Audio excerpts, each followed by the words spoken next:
Vous savez les principales causes de la fermeture? C'était manque d'argent ou...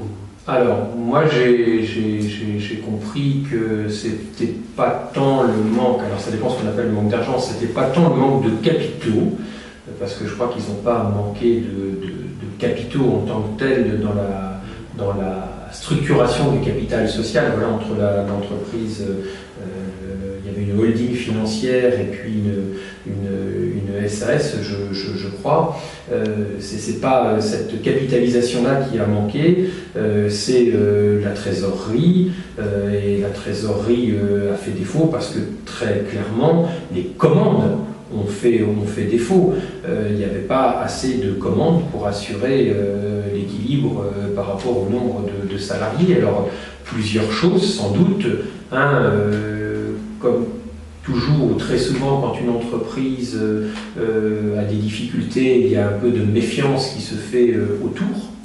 Ça c'est vrai. Le bouche à oreille fait que on est un peu méfiant, telle entreprise a telle difficulté, donc attention, si vous passez des commandes, c'est pas sûr que vous soyez livré. Donc oui, il peut y avoir un peu d'intox, un peu de bonne foi, il peut y avoir des doutes, un petit peu d'intox qui peuvent parfois être entretenus aussi par les concurrents.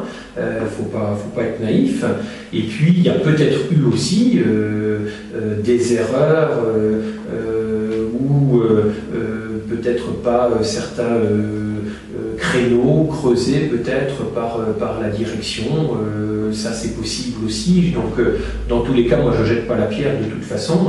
C'est toujours facile de dire Yaka, Faucon, il aurait fallu après coup. Soyons très modestes. Mais comme très souvent, à mon sens, il n'y a pas une cause unique de la défaillance, il y a un environnement et un ensemble de différents facteurs.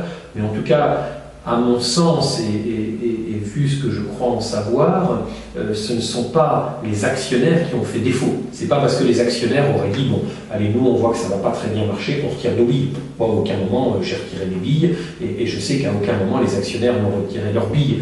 On a accepté le risque qui était assez grand. On savait que de toute façon, si on pouvait retrouver les choses, TCC sur le long terme.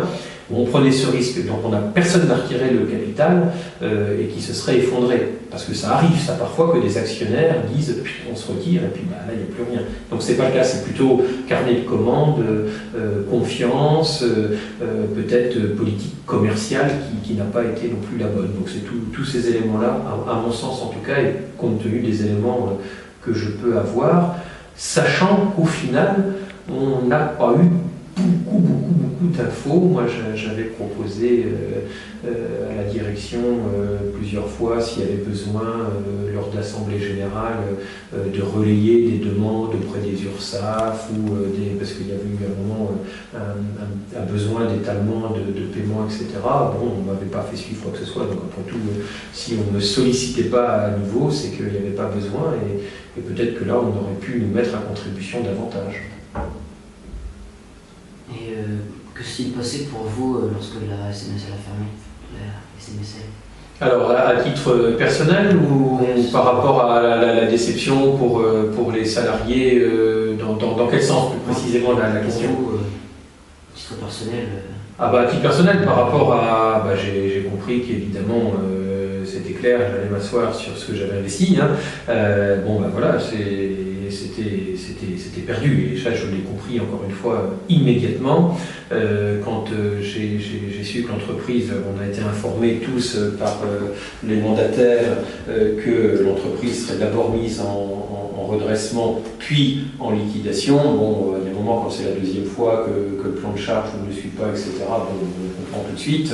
Et comme par ailleurs, moi je travaille avec un certain nombre d'entreprises qui sont dans ces situations-là, que je vois de temps en temps. Bon, je sais très bien que quand on a une reprise qui est mise en redressement et à nouveau un redressement, etc., que bon, il n'y a rien à espérer, quoi. Il y a un moment, on dit un peu trivialement qu'on ne tombe pas à un œuf, et les premiers tondus dans les œufs, c'est les actionnaires.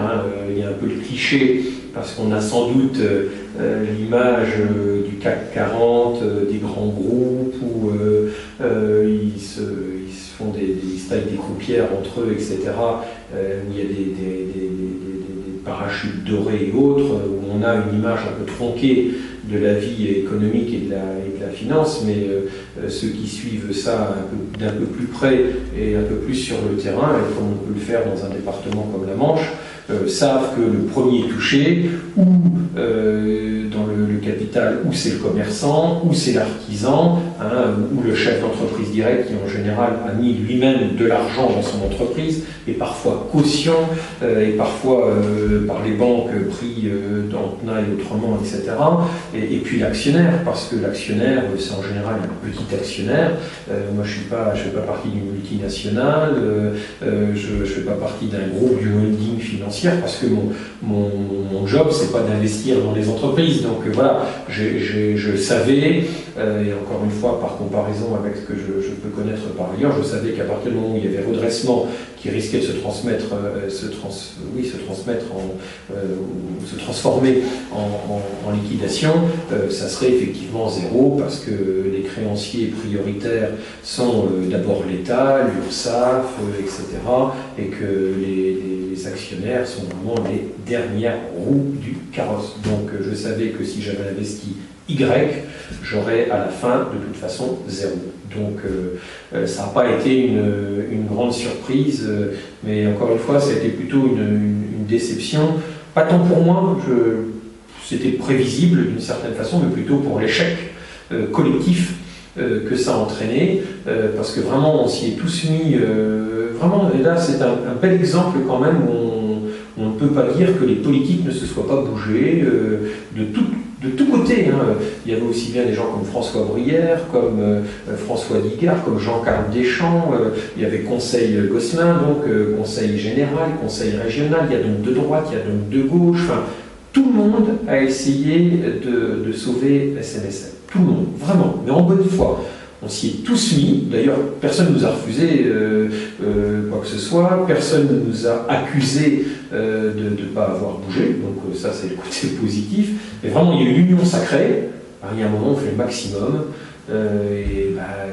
si ça ne marche pas, ça ne marche pas, mais en tout cas on ne peut pas se reprocher de ne pas avoir fait le maximum, et dans ce sens-là on a vraiment la conscience tranquille, mais encore une fois, donc c'est pas tellement ce sentiment-là, mais c'était un sentiment quand même de gâchis, parce que si tout le monde s'y est mis, il y a eu de l'argent public qui a été perdu, les 500 000 € du conseil régional, c'est quand même pas rien, ça vient des impôts. Il y a toute cette perte aussi d'argent privé qui vient des salariés. Hein, plusieurs dizaines ont mis des centaines, voire quelques milliers d'euros, donc c'est pas rien.